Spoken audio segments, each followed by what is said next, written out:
So today I was thinking of an interesting idea. So when you cook, if you're a good cook, you get to enjoy your cooking. If you're a bad cook, you don't get to enjoy your cooking. Your cooking doesn't taste that good. We are producing a holy name with our tongues. So we are creating a Krishna. In this example, we could say we're cooking a Krishna.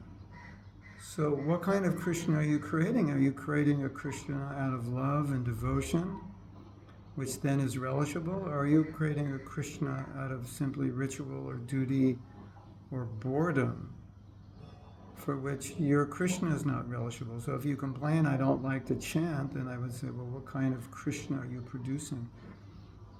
What kind of holy name Murti are you producing out of sound? So if you're bored, you're producing a boring Murti. Think about it. Hare Krishna.